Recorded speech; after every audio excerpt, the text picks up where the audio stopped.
Welcome to RELaunch Live Podcast. RELaunch Live Podcast. Talking all things real estate, the strategies that build it, and sharing their own life-changing growth plans. They are two of the most dynamic people in the business with one common goal: to make you rethink, reimagine, and be re-inspired in your life and business.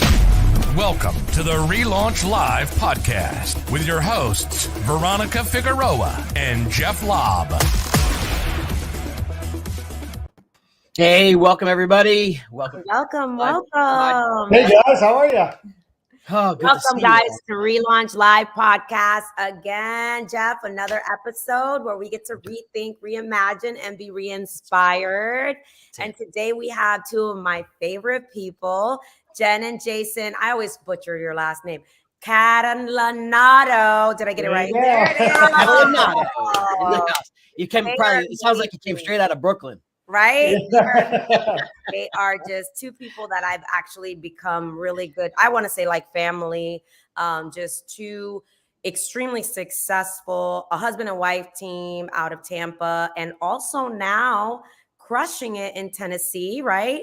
And just, you know, from not only just an investment portfolio, running a large, a high performance team, but also, you know, now building homes and your portfolio is pretty awesome. So welcome, guys. Jeff, we're in for a treat with these two. I mean, don't believe me. You could judge me afterwards, but I have so many questions. It's like, you know, especially with the Tennessee stuff and all the stuff you're doing at Tampa. So you guys were from where? Ohio, you said, right? We're from Ohio, yep. So how long you been in the Tampa market? 8 years. 8 years, yeah. 8 years this summer. So when you guys get to Tampa, so a lot of people listen to our show sometimes are either trying to figure out what to do with a team. Do I need a team? How do I expand a team? Or just do I fly solo, right? So when you get to Tampa, were you a team when you got there? Or did you just start from like... We weren't even in the business. Not even real estate, right? No. So how does that evolve in that quick of a time? So we moved down because we've owned businesses forever. Yeah. He took a job for the first time ever. I think he started his business when he was 19. And so we moved down here for that job. And we really took the job just for us to be able to make the move. We knew we wanted to move to Tampa. And so we got down here, and a couple months after we got here, I became really good friends with my real estate agent, or our real estate agent that helped us. And Jason's like, I think you should do that. And I was like, oh my gosh, everybody's a realtor. Everybody's going to make money doing this. You know, I just completely blew it off, but he really encouraged me to do it. So I got my license, and Lana, who was our realtor, but was an incredible mentor to me, right? I wouldn't have had the success that I had if I didn't have her. And we kind of partnered up together, but I'm just competitive, and I got a taste of it in my first weekend. So she was a high producing agent, single agent. Yeah. And she was just telling me how she's so overwhelmed and this and that. And I'm brand new. I have no sphere. I know nobody. So I'm like, give me a shot at your leads. Like, give me one weekend to prove to you that I can help you. And I sold 5 houses my first weekend. Get out. No, I literally, and the funniest thing is I went out with a client, I met her in the morning, then I had a bunch of other clients, and then I had to meet that first client again later that night to do the contract. And she saw me, she goes, girl, you don't look like you did this morning. I was a hot mess.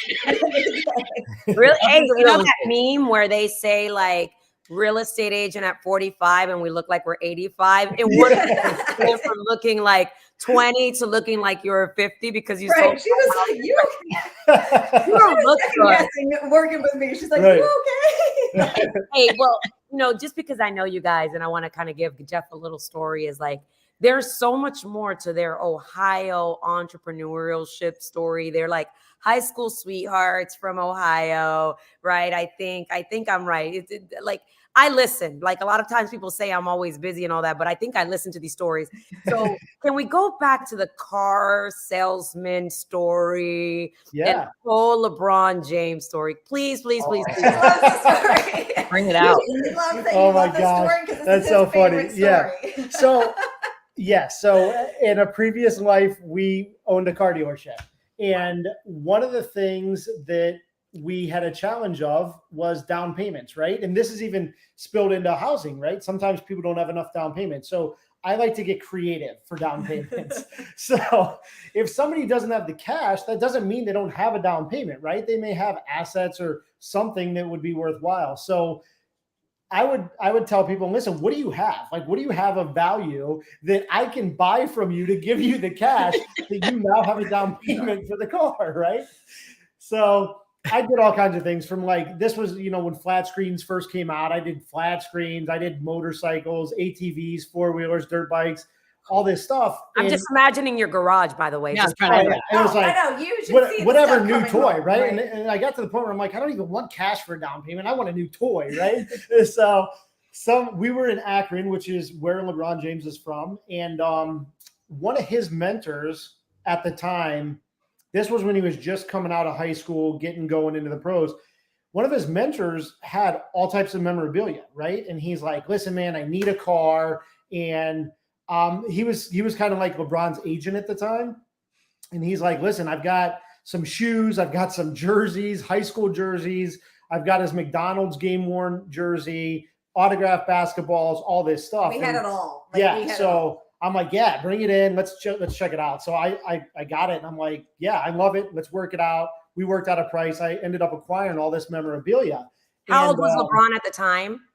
This was probably, LeBron would have been 21 or 22 at the time. Was he already in the NBA? Yeah, because he came straight out of high school and went into the NBA. Okay, so this was like his rookie year was 03. So this was probably right around that time where he was kind of going from high school to the pros, right? It's the visionary of you of like, this guy's gonna go far, or maybe what if he makes it? Like bring his stuff in. I'll give you a little something. See what I can give you. Right. Yeah. So I mean, in all reality, we took a risk on it, right? Because if he would have been a flop, that stuff would have been worth pretty much nothing. And obviously, it turned out okay, and his career took off, and the memorabilia took off, and then from there, I've always had a passion for sports cards, so I went heavy into LeBron sports cards, and that worked out well. I'm going to say he does have one of the rarest LeBron James collections in the world. So much so that a guy from, Marcus Lemonis from The Prophet. Yeah. One of the guys from his team, because he's in that world and has what is it called? Like an auction house. They're invested in a sports memorabilia They reached platform, out to him wanting his LeBron stuff to be in their vault. Like just wait, but hold on. At the moment back then, you weren't like so excited about Marcus Lemonis. You're like, you did what? Yeah. No, this just happened like 6 months ago. Yeah, the Marcus Lemonis stuff with The Prophet, the TV show The Prophet and all that, that's kind of happened more recently in the past few months where we've made that connection and seeing where we can take that. But it all kind of stems back to the sports memorabilia, right? A deal I made 20 years ago now, kind of opening doors in other opportunities. And we even took that into real estate. I remember. I have to tell the story. Okay. So I was like, you need to tell me something. So he had a deal where it was going sideways because the lady of not having enough cash. She needed more of a down payment or something. First time home buyer. Yeah. And Jason's like, you got any assets? And she's like, I have these funeral plots that I think are worth some money. He buys funeral plots. I mean, they're worth money, right? So I buy the funeral plot. So all of a sudden I get this thing in the mail, some certified mail where we got these burial plots. You're like, is there something you need to tell me? Right. So look at how creative you are. But going back to the LeBron thing, you did a good bet. And recently, those now LeBron collection is in a vault where like celebrities send their stuff, right? You actually it's a real collection that's worth a lot of money. Yeah. Like I've sold stuff to Gary V. And Gary V uses the same vault that I use as well. So there's a lot of big names in the alternative assets, right? I mean, you've got artwork, you've got sports memorabilia, cars, crypto, now NFTs. Yeah. NFTs. Now with NFTs. So this is really cool. Where this is going with the alternative assets that people are willing to pay big bucks for. Yeah. I just thought that was funny, and I thought Jeff should know that. Because, I would have never. They're pretty awesome people. We're going to have a lot of people come on this show that think they're going to talk about all the same real estate stuff. Well, actually, not my friends who come on this show. We talk about how we're trading deals for sports cars and stuff. And bodies and plots and stuff. Crazy stuff. No, you're gonna be like, my last name, right? Like my last name, Catalanotto. So you just say your last name. Right. I Yeah, love I that. took a golf cart in recently, right? I'm like, my kids need a golf cart. I had a renter that owed me some money, and he's like, hey, I got a brand new golf cart. I'm like, well, that's because you didn't pay rent. So let's go.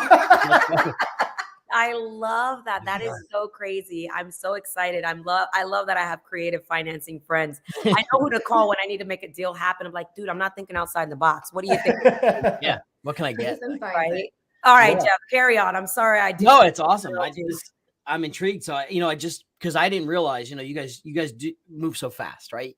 You do so much. Like you got into real estate, you started, and then how does it evolve into like the team and where you are now? Like, where does it go? Honestly, it kind of just took on a life of its own. That's something that we're kind of working through with our coach right now, kind of getting that vision in place because, I started, like I said, I kind of just went in with the expectation. If I did a couple deals here and there, it'd be, give me something to do, get me out and about. Yeah. And I got a little taste of it. I'm super competitive. So I went all in. And like I said, I had an incredible mentor friend that was helping me, but she retired a year after we worked together. She's like, I'm going to the beach. Her husband retired. She was older than I was. And so all of a sudden I'm like, okay, well now where do I go? Because I can't do this all on my own. Like, I think we ended up selling 66 homes that first year, but I couldn't have done that without her. She was really helping me. So I would say it was almost like we were a team. Mm-hmm. And then she's like, I think I want to retire.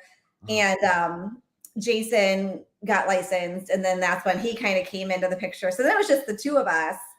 And we were doing really well. And then we were going on. Well, hold on. Let's back up because V, you're going to appreciate this on how competitive in the Zillow thing, right? So back before Zillow had their pricing, how they have it now, you used to just be able to go in and buy a zip code, right? And I'm like, well, shit, Jen and Lana, they have the zip code for our area, but there's one more spot left. So I'm going to buy it. And now we own the entire market, right? And then we started branching out. So literally every lead that came in, we're racing each other to pick up the phone first.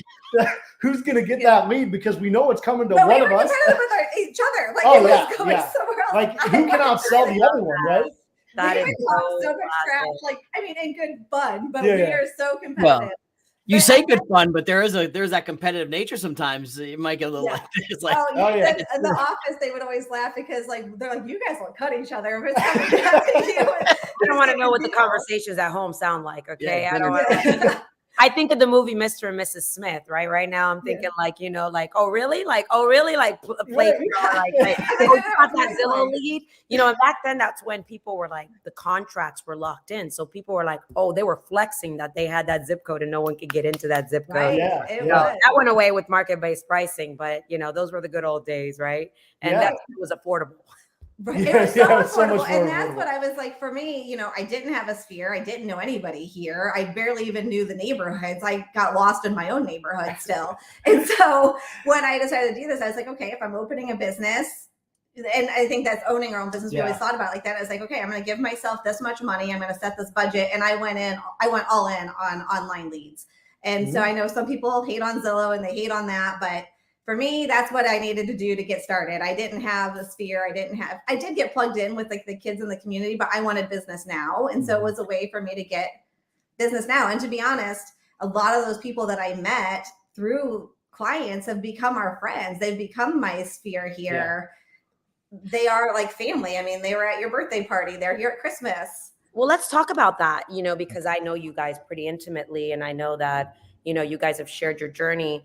One of those, I think, Zillow leads at the time, which I'm hearing a lot of things, Jeff. I'm hearing you move into a new area, you partner up with the top producing agent. That top producing agent maybe want to retire out of the business. I don't know if you're taking notes on all this. This is where my head is going. Yep. And then, online leads can really help someone build a sphere, right? In a market that they don't know. There was one particular guy who called on what many would consider a crappy lot, right? Yes. Oh, yeah. Want to help. And that person ended up being what to you and taught you what that now you guys are doing what with. So actually it was a short sale property, right? It was a short sale property that nobody wanted. And I was like, I'll take this, right? We got the listing. We got the listing. Yeah. So ended up, buyer came through that we had never met. And he ends up buying the house, right? And I see that the house just sits there for months because he told me right out of the gate, his plan was to buy it, rehab it, and flip it. And months go by, and I see nothing's going on. So I reach back out to him, and I'm like, hey man, I know you bought this to flip it, but nothing's going on. So what's the disconnect? And he's like, man, I'm super busy. At the time, he owned like 7 pizza franchises, a hotel, all kinds of stuff. And I'm like, hey, I got a guy that can get this ready for you, and I know I can sell it for X. Do you want me to take this over? And he's like, yeah, sure. So I do it. We flip it, makes a bunch of money. And here we end up becoming like best friends, right? So we met. It's interesting how you never know what one thing in your life can change everything, right? Because now he and I are like best friends, and we own a whole bunch of properties together and looking into other businesses now. We went on to coach our kids' football teams together, hang out on the weekends, stuff like this. And his wife and I joke that we don't know how the two of them found each other because they're the same person. Like they, wow. It's kind of scary that there's 2 of them in this world. But think about the opportunity that all came from a listing that nobody wanted, that I'm like, hey, I'm going to take this on. And then now I've met lifelong friends who then introduce you to other lifelong friends and other business opportunities. And I will say they've changed our life tremendously with just, the amount of connections we've made through them. They've been in the area for a long time. And then just their friendships and just all the opportunities that they've presented us with. You guys said also the knowledge, right? They bought hotels. Right. They were like investors that like develop properties, and they didn't say that up front, but you never know who you're stereotyping because of their price point or what they're purchasing in their portfolio. And I want any agent that's listening to think about that. And this person, I think when we were talking about the opportunities in Puerto Rico, and I was telling you about some of the perks of buying hotels in Puerto Rico through the SBA. And I think you were the one who told me that through SBA, I forgot who it was, how they forgive the difference if the value goes down, and how he's very knowledgeable of hotel renovations. And it's just amazing how one, like you just said, one relationship can change it, but you haven't earned the right to know the value of what that relationship is until you get into the relationship. Right. Yeah. And this resonates with me so much, because do you know how many times on a weekly basis I hear from even our own clients that we try and coach about, this was a crappy lead, or this was a crappy property, or it was just a crappy rental. Everything was like this negative spin on something. And yet they don't know the opportunity they could have met. If you had that attitude going in, that it was just a crappy lot or just a crappy, and you were that mentality, look how different your life would have been. Right. Absolutely. Yeah. It's so magical, that one thing you just said about perception and the right attitude going into everything. That's my nugget for today right there. You just gave it to me. And I appreciate that. But it's real life, right? We miss opportunities because we're not willing to be open-minded. Right. And it impacts people every day. So I love that story. That's my favorite. And I love that he still walked, because we would sell a lot in that neighborhood, and he kept seeing the house, and then he cared enough about the client to be like, I know that this was his intention. Like, what happened? What went wrong? Like, how many people would drive past it and go, that guy screwed up, or maybe, like just kind of come up with their own story, but he didn't. He took the time to reach back out and be like, hey, what's happening? Like he cared. He genuinely cared. Because the typical agent might just be, it's their problem, not mine. They're not doing anything with it. They just bought it. Who would think they'd resell it again? And they would just pass it by every day. Yeah. And you saw that opportunity to, let me check in with the person as a human being and see, hey, what's going on, man? Do you need help? It reminds me of the old saying of all your friends were strangers at one point, right? When you think about that, 20 years ago, did you know half of your friends? Probably not. We didn't know V 10 years ago. That's right. Nope. That's right. That's It's crazy. Yeah. How one person can totally change the trajectory of where, and again, obviously I'm sure you poured value into them, and I'm sure your friendship also reciprocated, and, it's a two-way street. But let's shift real quick. What's up with this Tennessee now passion that you have, and you got licensed out in Tennessee? What are you doing over there? You lumberjack, you? Yeah. Right. So, it started actually with her dad. He went up there and bought a property, and he's like, hey, come check this out. They built a brand new cabin for short-term rental. It's in a Pigeon Forge, Gatlinburg submarket called Sevierville, which is super hot. As you know, we've got an excellent partner in Jay Combs up in that market as well. And that market's exploding. Short-term rentals have really taken off since COVID. And that was one of the markets that benefited greatly. So we've now shifted. Yeah, I know it's a secret, right? Where's the bleep button? Because no, actually, I didn't know it was one of the most highly visited tourism destinations in the world. Well, at least in the U.S. Yeah, they had 20 million visitors in the Smokies just last year.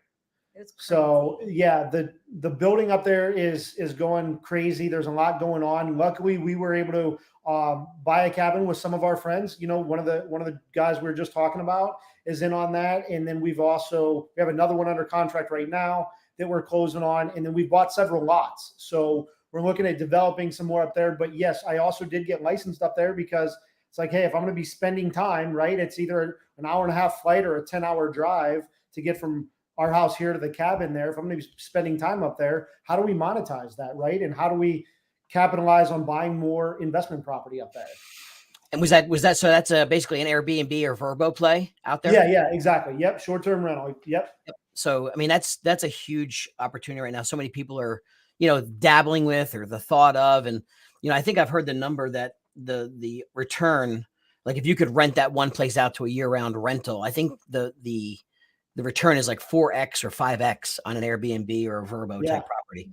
It is. It's huge. It's a huge difference up there. I mean, realistically, to kind of go over your numbers there, I think we'd probably get $3,000 a month, and if we did just the typical rental, but on the short-term rental, we're going to do about 140,000 out of it.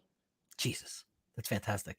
And do you find, not that it's like this is like something like business speak here, but how do you find like a management place to take care of it 10 hours away? Is that you find your own resources or? Yeah, so I bought it already existing. The first one was already up and running, and then we vetted them out, right? Just like anybody should do. And we own a management company here in Florida, so I knew the questions to ask.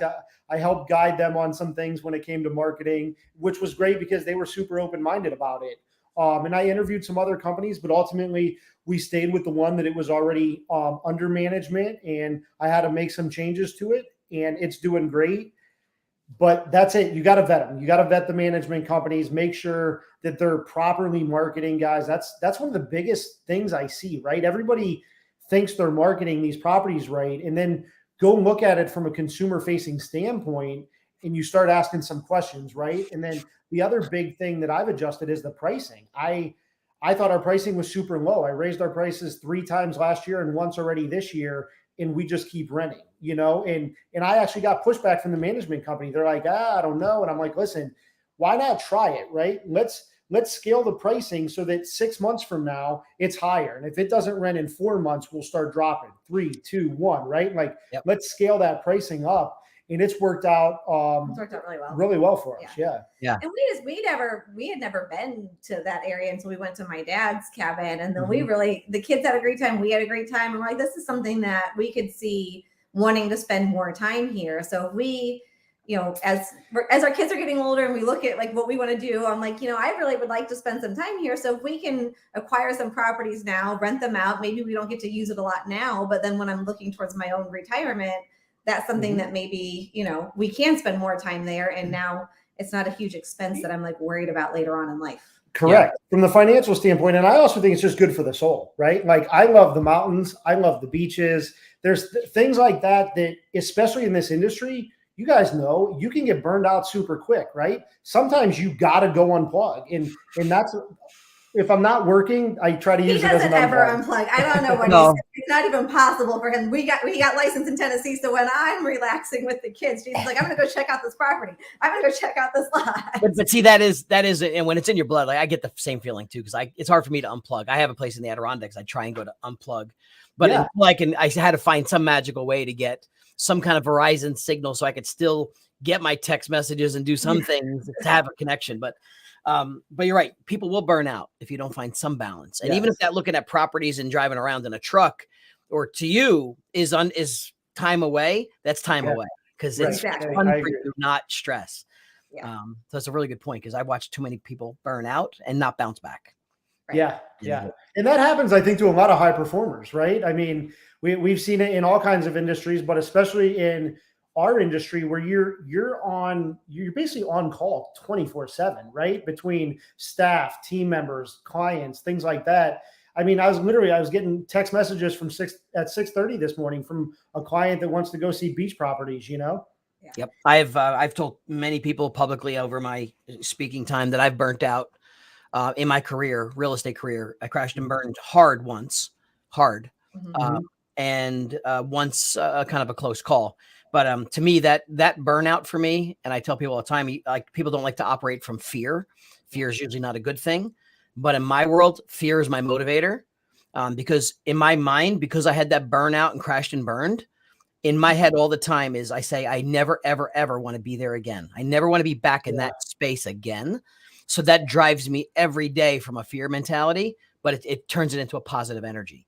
So if you're listening and you're right. If you don't find balance, we could run this business 24/7 and never stop. It doesn't end.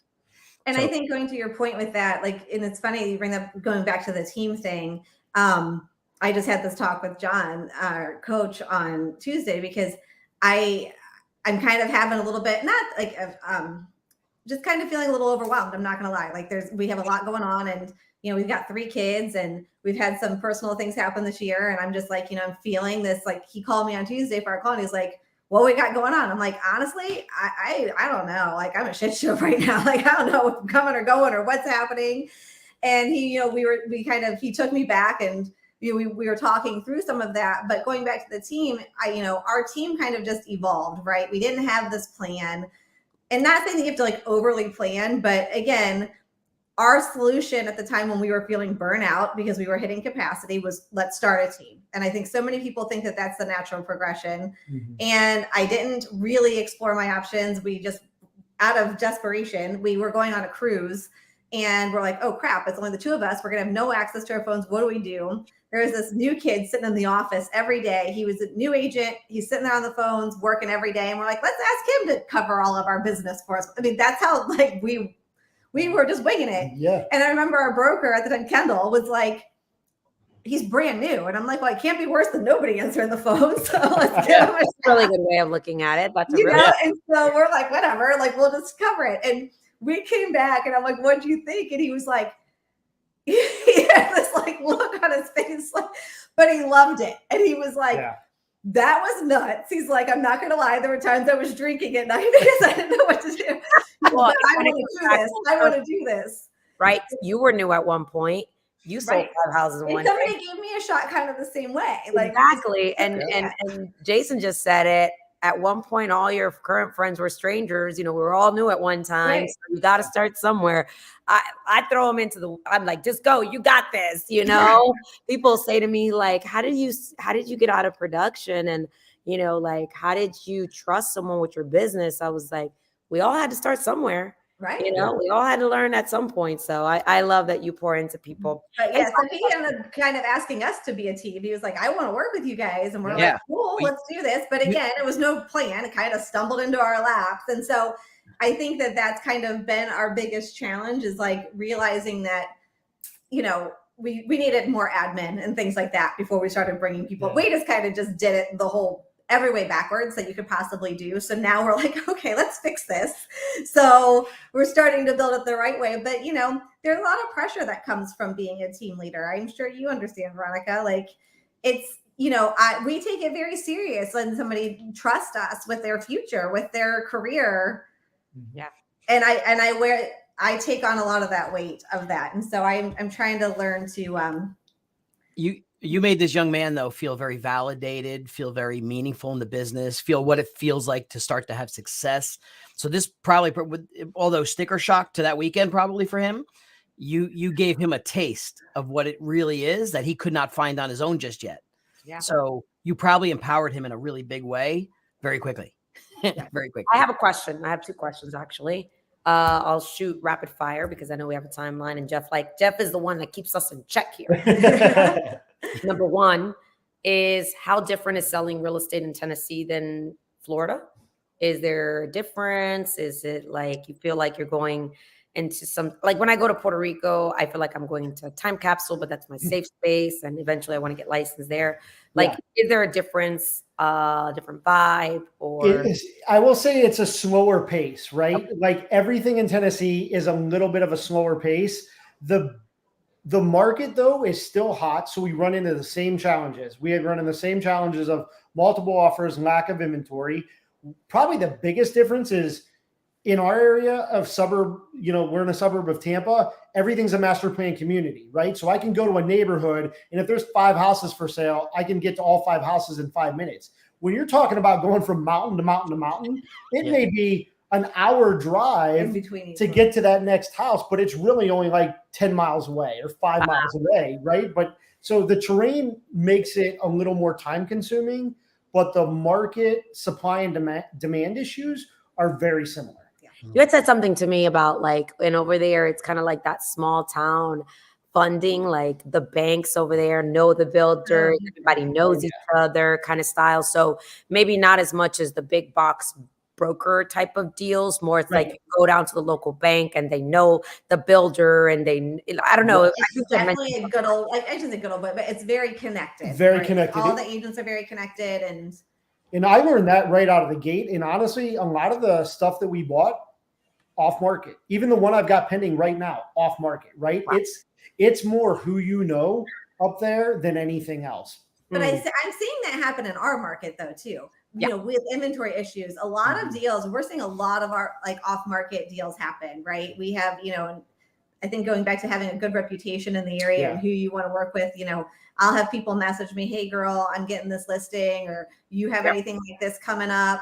And so there's a lot of communication between agents happening behind the scenes. NAR doesn't want us to do that. Sorry, not happening. I'm just joking. One last question, at least from my end. And I could talk to them for hours because they're just so full of life is, I think you guys are our first husband and wife couple coming on the show. How challenging is it to work together with your spouse? I mean, for her, it's got to be super easy, right? He tells me how perfect he is and how lucky I am to be married to him every day. I get that pep talk. I will say the thing is we've worked together for a very long time. Yeah. So he opened his first business in 19. At like 22, we started working together, 22, 23. So we've kind of learned that we have different strengths. And so we kind of approach things very differently. Like he loves the investor side of things. He loves the property management side of things. I have no desire to do that. I love the warm and fuzzy with the team and the people and my clients. So we kind of stay in our own lanes. And I used to always hate when people say that because, but I should say we've learned to respect each other's differences because he's definitely a visionary and I'm an integrator type personality. So he used to call me his dream killer all the time. He has all these ideas and I would like want to have perfect example. I had a lunch with him and James, not to go completely squirrel here, but James Adams. And it was literally about what we were going to be doing for like our next team meeting. And these two, by the time I never even got the details on the team meeting, they were talking about having a coaching company later. How we went from NFTs to sports cards to coaching. It was just crazy. I'm like the one running. Dream big, those big beehives. Dream killer. Exactly. Dream killer. But we need those dream killers in our life to bring us back to reality, right? They're like, yes. Can we finish this project over here? Yeah, right. In Rocket Fuel, that book, we listened to it on Audible. Rocket Fuel, I think, helped me realize I got to stop building the plane as I fly it. And sometimes it's probably better to build it ahead of time and then go fly it, which is ultimately what Jen's trying to do, right? She's trying to hey, it's a lot easier when you plan out things in a business and you do it the right way than you just run and you're playing catch up every day. Well, it's not even so much just run and play catch up. It's like you'll get this idea and then like a week later realize you really didn't want to do that. It was just kind of fun. I wanted to do it that week. It was a fun idea while it was an idea that imagining, right? But then you're like, oh, I got to put legs on this and I have to think about this and this might not be a good idea. Eric says that to me. He says, and Eric is my integrator, my COO. You guys have met him. Very, very smart person. He was on the show, right, Jeff? Right? Yeah. He was on the show. He says, it's physically impossible to fly a plane while you're building it. And I'm like, guess who? And then right, it's like scientifically proven, Veronica. And I'm like, like, so it is really good to have someone that brings you back to reality. But we need the visionaries in our world, right? Because we are not afraid to reimagine. And that's what this show's about, right? Rethinking, reimagining, but we need the integrators in our world. And I'm glad you brought up the book Rocket Fuel, because if you are looking to build your business and take it to the next level, like I built a real estate business on straight grit and heart for a long time. And then I couldn't move it to the next level because it was lacking certain pillars of the business that would no longer allow it to grow until I actually started putting legs on where it actually needed like foundational support, like, again, systems, measurement. And I was like, wait, we got to do all that boring stuff. Yes. And then once we did that, my business took off to a completely different level. And a lot of you guys have witnessed that growth.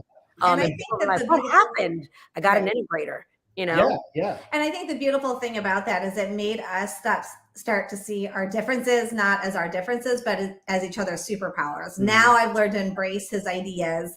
And he, when I say, wait, he doesn't see it as I'm killing his dreams. He's like, oh, okay, we need to sit here and evaluate this because this is messing up something that she already has in place. So as for husband and wife teams, I definitely think, anybody who's looking to build a team, I think you should read that book, but especially for husband and wife teams, because it's helped us, keep those little things in compartments and not have it spill in. Because you got two Italians, when we spill into each other's world, the whole world's going to find out about it. So it helped us a lot. Yeah. So I think to wrap this into a bow with this, because Jason, I'm like you. I am the keep running. A yin and a yang in the business, and even if it's not your spouse, is super important, because if you miss one of them, and I have a yang in my life too. My wife is I'm the yang. She's same thing. She's the executor. I'm the visionary. Like, let's keep running. But you miss one of those components, either the visionary just flies off the chart with no execution, or the one who's not visionary just kind of stays static and always executing but never growing. So I think it's such a perfect match. And I think in this world, even if you're a solopreneur, you find that other partner that is the other piece that you're missing if you don't have it, because it's powerful together. It really is powerful together. You don't see it sometimes that way at the dinner table. Trust me. Yeah. I know that. But guys, I will say this 100%, not because you guys are on the show, has been one of my funnest episodes so far. And everyone else has been amazing too. But like, you guys have definitely brought a lot of humor, a lot of fun, a lot of color to this show today. Jeff, I don't know about you, but how awesome have they been? I look forward to getting to Tampa and having a beer and hanging out with you guys. Yeah, sounds good. Yeah. Tampa or the Smoky Mountains, right? That's right. Yeah, I'm a country boy at heart too, so I may be tapping into that a little bit too. So we'll see how that goes. Hey, thank you for having us, guys. Yeah, thank you guys so much. We're gonna have some amazing guests, and a lot of them who are friends, and others who are strangers today and will become friends, as Jason just kind of left us with that inspiration. But RELaunch Live podcast, thanks for tuning in, a place where you can rethink, reimagine, and be re-inspired. Thank you, Jen and Jason. And again, to my amazing co-host, Jeff Lobb. This has been one of my favorites. We'll see you guys next time on RELaunch Live. Bye. See you guys. Yeah. You've been listening to the RELaunch Live podcast, helping you rethink, reimagine, and be re-inspired in your life and business. Make sure to like, rate, and review the show. Find the show on Apple, Google Play, Spotify, and YouTube. See you next time.